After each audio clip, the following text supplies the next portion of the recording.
What's up guys, Untitled here, and welcome to my final operator video. It's here, it's the last one, it's the last operator I had to unlock. So here we go. This is Tachanka. So as always, we're going to hop straight into his operator video, and then we'll be back in his loadout screen.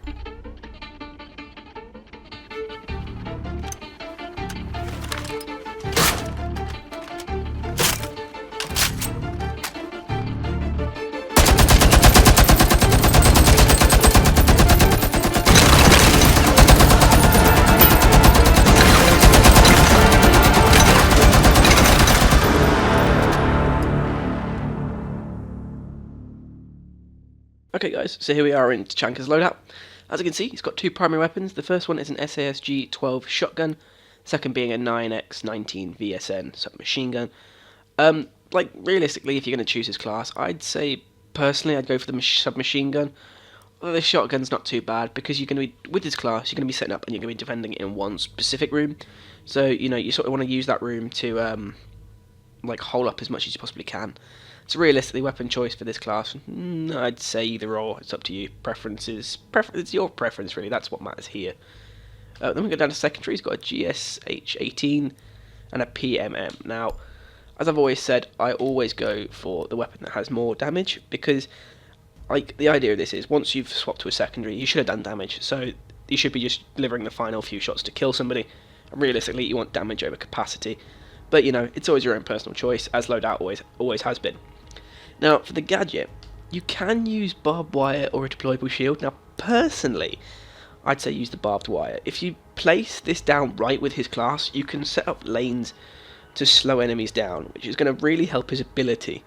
Now, the deployable shield I thought about using with Tachanka's ability, which I'm not going to spoil until the next part, but basically, actually, you know what, you've seen the video. The idea is he places down a deployable machine gun. Now, the deployable shield actually gets in the way of this a lot of the time, and it actually cuts off a large avenue of firing angle for you.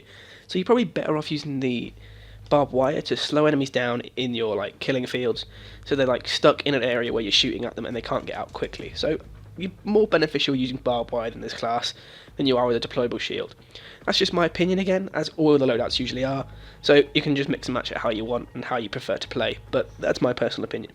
Okay, now we're going to go straight over to his ability, and I'm going to show you in action. Okay guys, so Tachanka's ability is actually a placeable LMG that you can use to fortify a room and actually have a sustained level of fire on a specific location that's actually really, really powerful. Now, as you can see here, I'm in the master bedroom on house, and I'm just setting up the barricades. And I'm trying to decide where to put the LMG to place it. Now, as you can see, I actually try and place it, but I'm struggling because you actually have to wait for this little white dot to appear before it even lets you place, and it's really, really finicky on giving you the right amount of space to place. Now, as you can see, I actually initially choose to place it sort of here in front of the two doors, and this was before I understood everything there is to know about the class. Now, when you place the gun, you only get like a 90-degree angle worth of fire. So as you can see, I can cover that door and that window, but I can't get behind myself to look at like the bathroom door. And this is actually a major problem with this class because it means that you're fixed in one location, and like it means that enemies can get behind you and actually shoot you really, really easily. So as you can see, I move myself back. Now in a normal game, what you'd want to do is reinforce this trapdoor and then place your LMG, because obviously if it wasn't reinforced, Ash could shoot up through the floor, blow the trapdoor and kill me in the process. But as you can see, now I've done it, I've sort of placed it central to the main door, but it gives me a good arc to cover the main window and the bathroom door as well.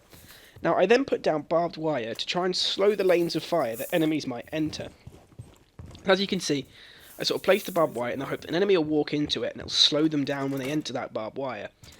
Now with this weapon, you have to remember that you can open up a sustained level of fire with it, or you can sort of tap fire it to try and get out and scare enemies. Now as you can see here, we've got Blitz. He's not close enough to flash me, but I just sort of keep that tap fire going, so the moment he makes a mistake, I actually get the kill really, really quickly.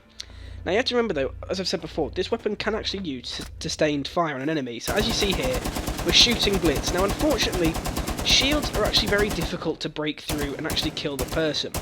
As you can see here, obviously he would have shot me, he'd have been moving around, but from straight on, the shields are near enough impenetrable. We did discover though, that sometimes the shields can actually be penetrated with a gun. So I'm going to show you a clip of this now, of me having my shield penetrated by Tachanka. So as you can see, I've been shot by Tachanka a few times already. I've actually taken damage to the shield. Now what happens here actually surprised us, because the shield actually gets penetrated by Tachanka's machine gun, and takes me out. So with Tachanka, if you actually focus fire on the glass of a shield, you can actually take it out and get a headshot, which is absolutely awesome. Now if you're playing Tachanka, you want to watch out for certain classes that can actually cause you damage. The first one being Twitch with her drone, because it means that she can harass Tachanka when he's on his gun, and actually shoot him and cause him damage. So if you're in the middle of a round and there's Tachanka on a machine gun, if you can get Twitch's drone into the room, you can harass Tachanka's character and actually make him get off the gun, because it means that if he is on it rather, he's a fixed position where he can be attacked and damaged repeatedly, which is actually really awesome because it means you're going to force that player off the LMG and you're going to be able to harass them for a little bit while your team are doing things around. And the other class to watch out for is Blitz. As you can see here, I've actually moved into a room, I smoked off the room in front of Tachanka so he can't see, and I walk in and immediately flash him. And this is amazing because it means that not only am I covered by the smoke from enemy players, but I can also get in and hit Tachanka while he's blinded without him even being able to see me or get a shot off. So there are ways to get around Tachanka's strengths, but to be fair, he is quite a good defensive class if you're using him right. You just want to watch out for certain classes that will attack you. There you go, guys, and that's Tachanka. So, as I said, he's kind of a defensive class. You know, you want to be placing him in rooms where you're going to be giving yourself the most chance to hit the most entry positions as possible.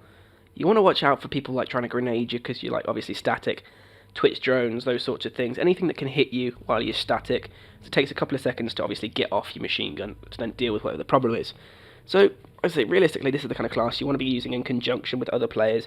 So you've got defense on windows maybe you can't see, or roofs you can't see, just to deal with those unforeseen issues you might have. Personally, I don't really like using Tachanka. Now, obviously, as the video showed, you can take out shield players, but this seems to be hit and miss at the minute. We tried it 7 or 8 times, and it was hit and miss when it happened and when it didn't happen. So, you know, it was kind of like, we're not sure if it actually does penetrate. We're pretty sure it does, but don't take me at my word for it. I could be wrong. But yeah, like I say, it's defensive class. He's not my specific flavour. I don't really use him that often. I have used him a couple of times, but I've never really done very well with it. So obviously this is more of a class of, if you can do it well, you'll do it well, and, you know, it'll be good. But like I say, if it's a fixed location, you're stuck in one position. So if an enemy pings you with a little sentry drone, somebody like Glaz or anyone with a good shooting ability could probably pick out where your head's going to be and just shoot you through a wall without even knowing they're there. So realistically, you know, it's a class for defense, as I've always said, but there are better classes, in my opinion. But again, that's just my humble opinion. You guys could think differently. You could think it's amazing. So, you know, it's a give and take relationship here with his character. Personally, I wouldn't take it. Okay, guys, so hopefully you found this video useful. It's obviously the last one in the series. It's my last operator video. I've got them all done now. So hopefully you've enjoyed. If you haven't watched any of the videos in the series, I would suggest watching them because they're all really good. They do give you basic tips on every character and where they can be useful, and you know, it's just worth watching them just to learn a little bit that maybe you don't know, or to inform you before you buy a character and waste that renown. So hopefully you guys have enjoyed the series. If you have, hit that like button and subscribe for more. I have more videos coming out. I have other stuff coming out, Rainbow Six and other games too, as you know, I see fit and other stuff comes out. Like I say, guys, hopefully you've enjoyed, and if you have, I'll see you in the next one.